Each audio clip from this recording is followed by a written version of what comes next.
Hi, everyone. Thanks so much for joining. I am so excited to have my latest episode of Mental Backroads and Highways, and so thrilled to have my incredible guest here with me today, Melissa Dufrene. So I just want to welcome you guys. And in this live show, if you have not attended before, just a little bit about it.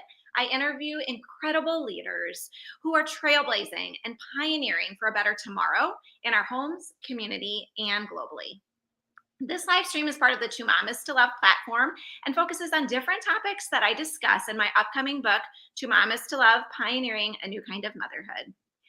Today's amazing guest is Dr. Melissa Dufrene. Dr. Melissa is the co-owner and clinic director, clinical psychologist of Rise Center for OCD and Anxiety.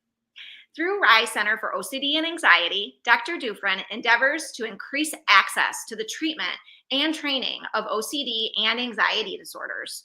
She also runs an incredible summer camp in the New Orleans, Louisiana area called Courageous Campers. Be sure to also check out Two Mamas to Love episode number 113, OCD and Anxiety, where I talk with Melissa and we take a deep dive in detail about all of these topics. The link will be in the comments. So thank you so much for joining us today, Melissa. It's an absolute pleasure.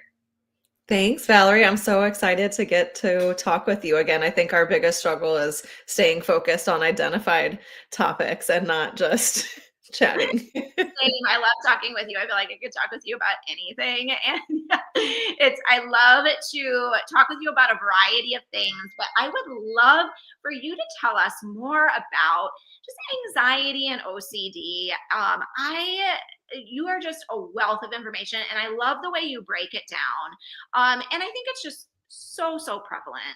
So can you tell us more about like the numbers we're seeing of like OCD and anxiety, and why should we have awareness of these conditions?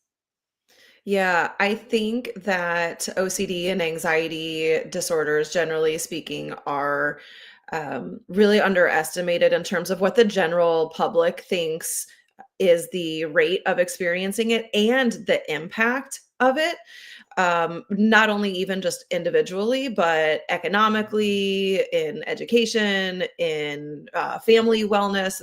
There are so many ripple effects of anxiety and OCD. And I want to kind of start with that piece of it because I am now in this world through Courageous Campers of trying to help with fundraising to increase access to care. And I want to really drive home the point to people how impactful this is, how many people are experiencing it. We have upwards of 40 million adults experiencing an anxiety related disorder and 3 million adults experiencing obsessive compulsive disorder. And the rates are somewhat similar for children and adolescents. Children and adolescents have a 30% lifetime rate of anxiety, and about similar, about 3% per year for OCD. So this is millions of individuals that are experiencing the functional impairment from these diagnoses. And if we expand those rates into the clinical term, subclinical, so a step or two below actually meeting the full threshold for criteria, but still might be experiencing a good number of symptoms, that number expands to 40%. And that some of those people, depends on the research that you look at, but a good number of those people will move into the clinical range at some point. So it's an enormous category of diagnoses, probably the most common mental health. And as I mentioned before, has enormous impacts for our quality of life, really. Whether it's children who are staying home from play days, not going to birthday parties, dropping out of sports, not wanting to go to school, just not participating in those typical childhood activities that are so important developmentally for our well-being and our success, or whether it's the adults who are losing jobs, are having difficulty fully attaining their educational goals at the capacity that they're really capable of. There are just so many aspects to the way that this impacts people. Um, so broadly speaking, anxiety related disorders and OCD, as far as a diagnosis goes, we are looking for things like pervasive or repetitive fears or worries that are hard to control, are distressing. And typically, there are some kinds of behaviors that go along with that. Things like just maybe it's just avoidance, staying away from things. Maybe it is frequent reassurance seeking, asking others, is this okay? Am I going to be okay? There might be, this isn't usually a diagnostic criteria, but there oftentimes are physiological symptoms, especially with kiddos. That's one of the things we might actually hear from them more frequently than I'm scared or worried all the time. But the tummy aches, the headaches, fatigue, and then in the world of OCD, there are some very specific behaviors, and that's where we get the compulsion category, which is can really be just about anything can be a compulsion. But again, some of those kind of typical ones might be checking things repeatedly, hand washing, mentally reviewing or going over things, or just doing things to kind of try to neutralize that fear. And once those symptoms are present and the person is experiencing impairment in their day-to-day life, that's typically where we're at a category of diagnosis and hopefully some really good intervention to help them get through that. Hmm. I think that's so important to bring up, Melissa, just how so many people, I mean, those numbers are staggering, what you're saying. You said 40 million uh, with anxiety, 40 million with Mhm. anxiety, 3 million with OCD. I mean, that's huge. And I think that it's incredible that you are helping others and helping. And I think it's important because I know that we have talked before, Melissa, but how much OCD, anxiety, really kind of any type of anxiety a lot of the times can show up in childhood. And the fact that you're kind of doing like being able to assess that and work with kids from a young age, I think is so important and powerful. I do too, and it is fortunate that it's also really fun. Yes. But yeah, I think that it's so hard as a parent to know how to best help your child. We're usually or we're oftentimes tuned in enough to know when they're maybe struggling with something, but sometimes it can be hard to know how to help them through that struggle. And I'm of the belief that most parents are doing the best that they can to figure it out and maybe doing their own research, maybe doing their own examination and look into how they can help their child. And I really want people to know that there are specialists out there who are not interested in seeing you or your child for their lifetime, who have tools and strategies that can really help the parents, whether it just be on their own, learn more about anxiety and help their child, or whether it's directly providing interventions for their children, so that this isn't a lifetime struggle, because it very well can be. And in fact, certainly anecdotally, I would say the vast majority of my adult clients that I have worked with in my career have indicated points in childhood that they can see was the start of their anxiety experience. And I am very much of the belief that if more parents were aware of some of these signals, they could learn some strategies to help their children with them at that point, so that it's not exploding in college or early adulthood when they're really in a much more stressful situation. Hmm. That's so important. I know in our podcast that we talked about in detail, like a lot of that, where I kind of give some examples of my childhood and what I experienced with like some obsessive compulsive anxiety. type things, and it really wasn't recognized, or I didn't really know what it was, but then later on it really kind of showed up. And I think that's so true, that early recognition, those tools, knowing those things are so important.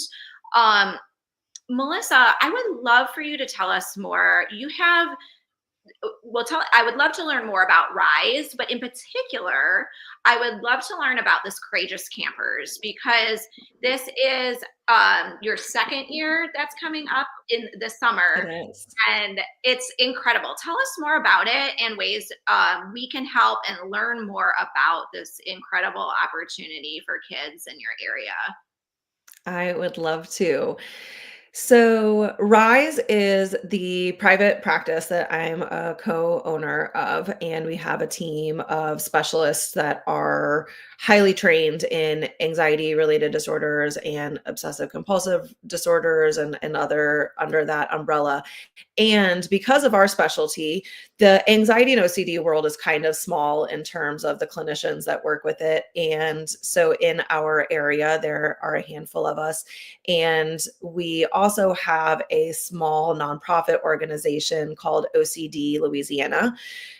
And that organization is an affiliate of the bigger organization, International OCD Foundation, also a great resource. And so Rise teamed up last year with OCD Louisiana to offer a summer camp program for children and adolescents. And what is so amazing, and this again goes to the piece where I imagine probably the common person may not understand, is that the camp, while it is adventurous and fun and colorful and playful, it is direct, intensive intervention with literally hundreds of hours behind it of research, of design.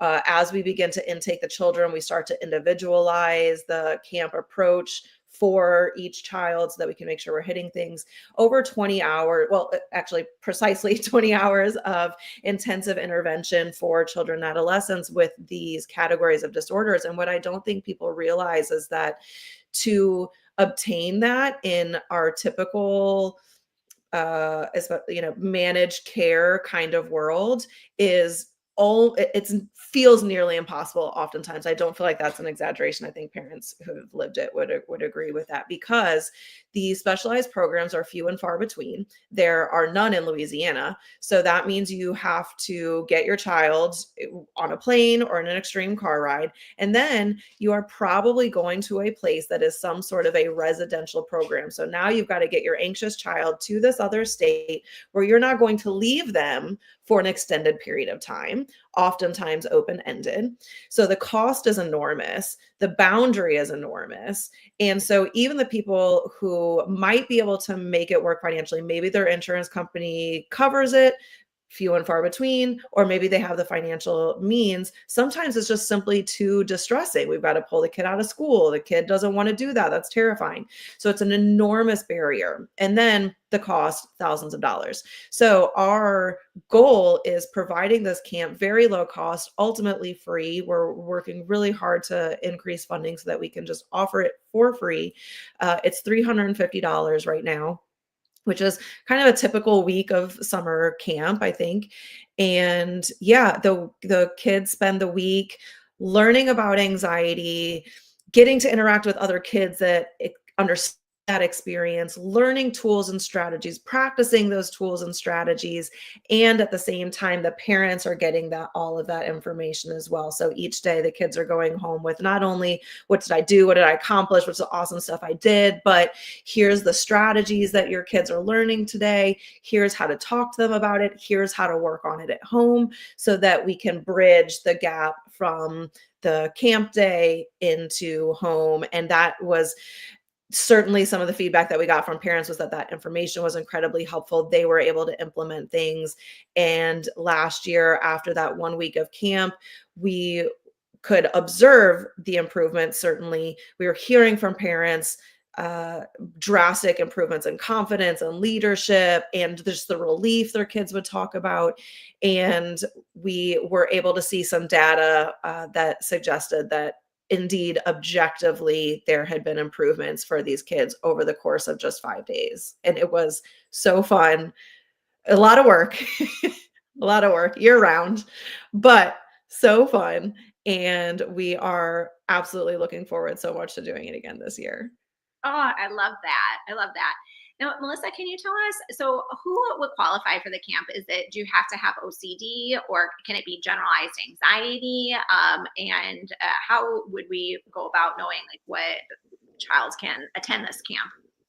Yeah, so mainly, so the ages are 7 to 13, Okay. and the criteria is that they need to have a anxiety disorder of basically any range within there: OCD, separation anxiety, phobias, school avoidance, which isn't a full-on necessarily a diagnosis, selective mutism, generalized anxiety, any of the like. And as long as that is a diagnosis, and as long as there aren't any other significantly interfering factors, those are the kids that we want to work with. So other diagnoses are not a problem. ADHD and anxiety have a high rate of occurring together. So we certainly don't shy away from working with our kiddos that are experiencing both of those things. We don't necessarily rule out working with someone with autism spectrum. Autism is such a huge spectrum.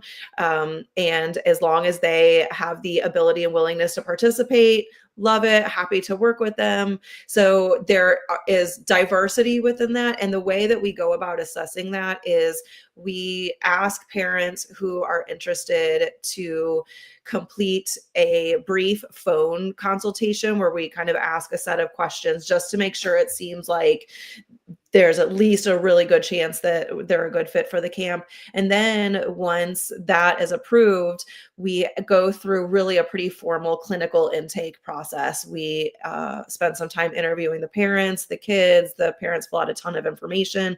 And so that helps us not only diagnose correctly, which is important, but more importantly, understand the ins and outs as best we can of that kiddo. So again, we can cater how we're going to be working with that child for the week. And that is really crucial to our approach. So we go through that process to make sure that we're really setting everybody up for success. And in addition, one of the things that we learned last year was that intake appointment was really helpful for the kids and parents, because we had a lot of children who had never been to summer camp, were in theory refusing to go to summer camp. Generally speaking, we're having a hard time going to new places, separating from parents. And our team is so amazing, especially Dr. Megan Lilly, who is absolutely a huge brain power behind our program.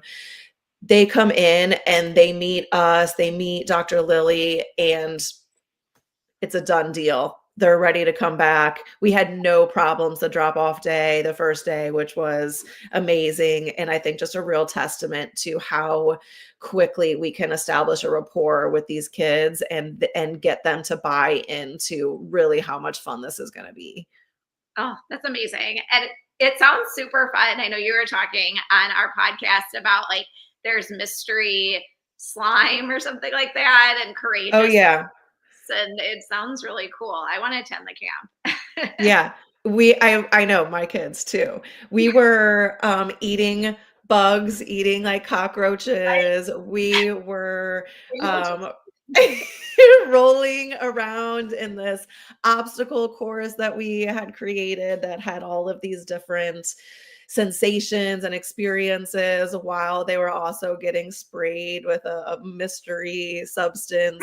We have some new plans this year to the like Nickelodeon getting slimed kind of Yeah. experience. We have some plans to bring in something like that this year. We have scavenger hunts.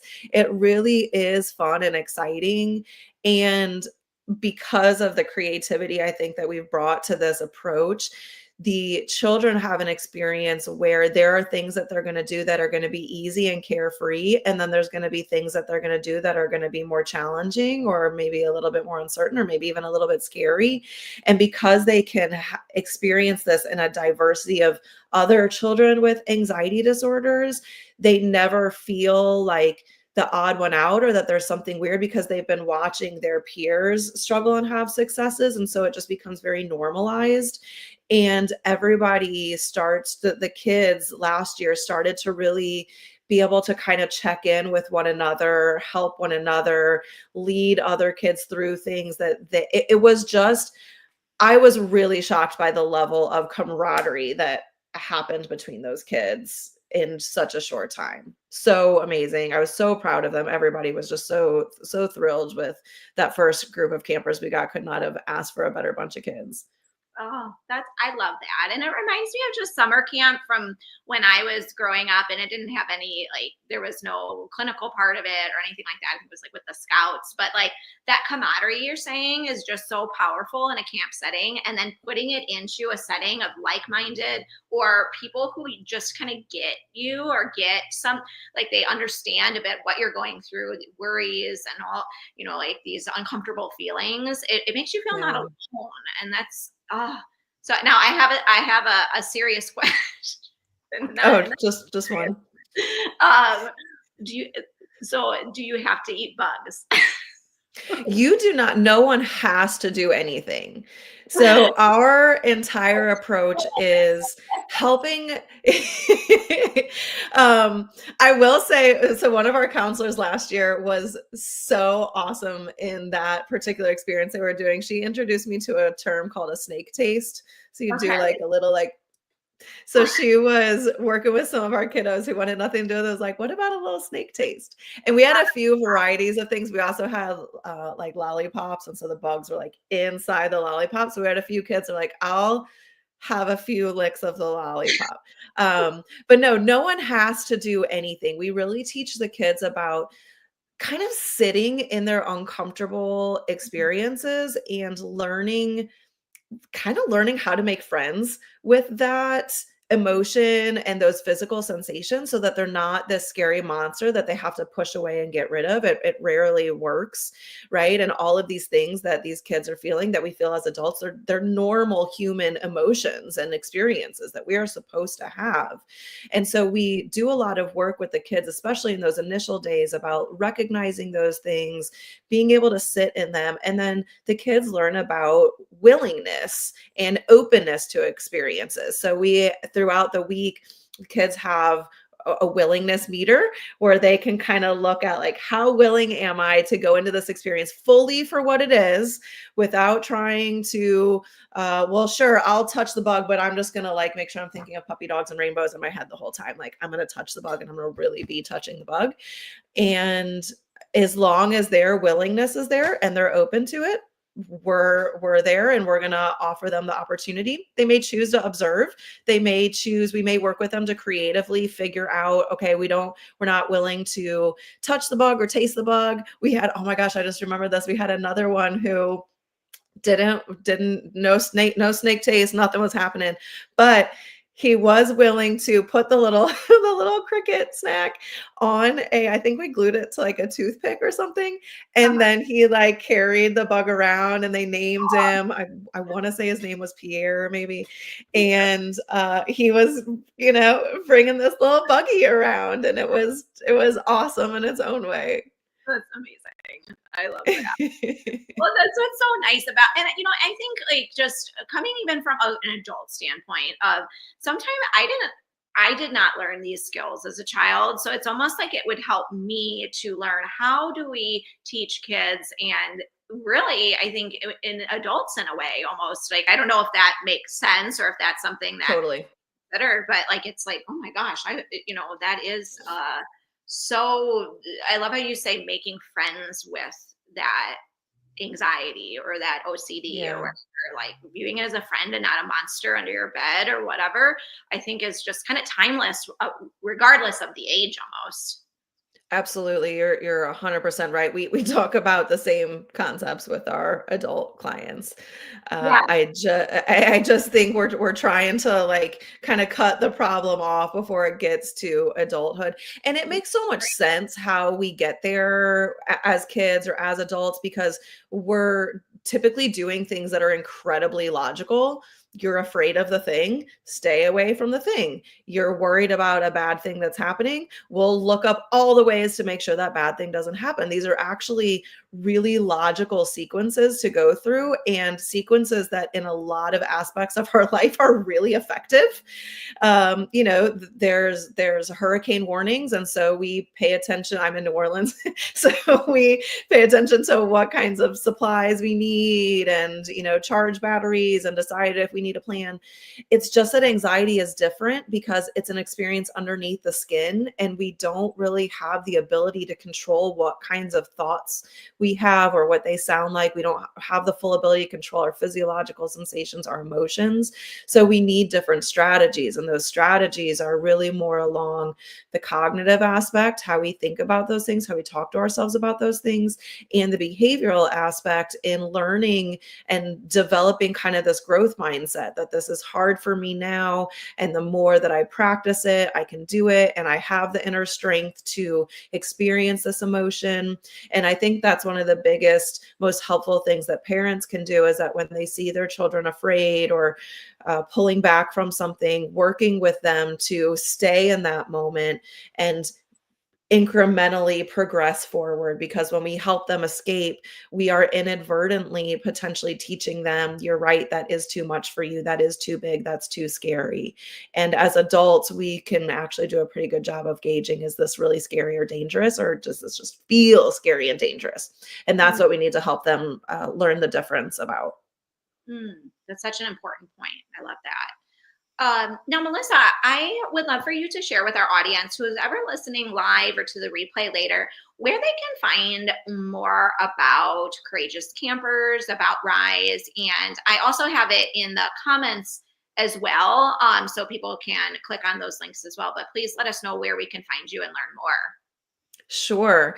The easiest place is on our website, riseocdanxiety.com. You can find all the information about our clinic, the work that we do, and there is also a tab for Courageous Campers if you would like to learn more about that. You can also donate directly to Courageous Campers through our website, as well as through OCD Louisiana, their website.